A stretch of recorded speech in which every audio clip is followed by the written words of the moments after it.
Ja osobne som veriaci človek, takže snažím sa ísť na svätú omšu každú nedeľu a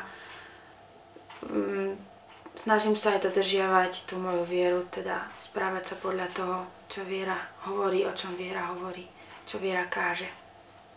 Takže je to v podstate každú nedeľu.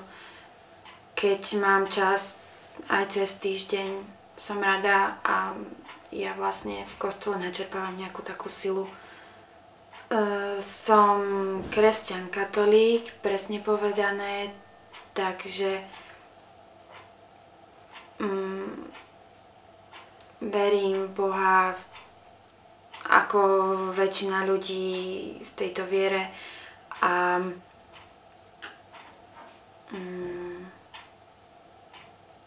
uznávam pápeža ako hlavu cirkvi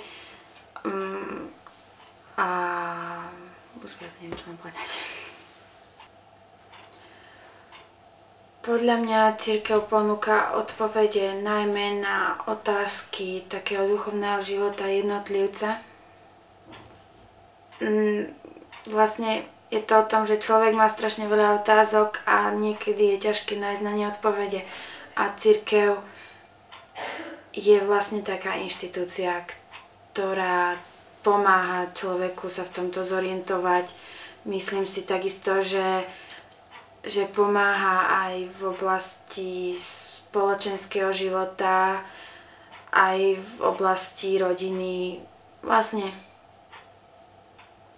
môjim vlastným spôsobom v komunikácii s Bohom sú vlastne také moje tiché modlitby ráno, večer, alebo vlastne vždy vtedy, keď to potrebujem, keď si myslím, že potrebujem pomoc, keď sa potrebujem niekomu vyrozprávať a tak.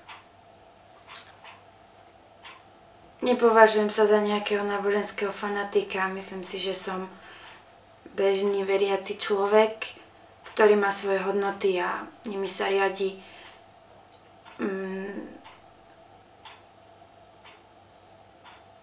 Neberem to všetko tak strašne vážne, že teraz musím toto, ako je všetko prikázané. Je to také, závisí to na každom a beriem to tak. Určite si nemyslím, že na svete je len jedno to práve náboženstvo. Každý človek má svoj názor, teda možno, že existuje len jeden Boh, ako to, keďže každá cirkev verí v svojho Boha.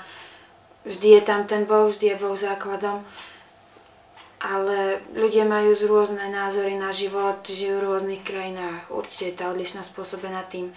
Nemyslím si, že je nutné, aby každý človek vyznával to isté a robil vlastne to isté. Sme rôzni, tak prečo byť rovnakí?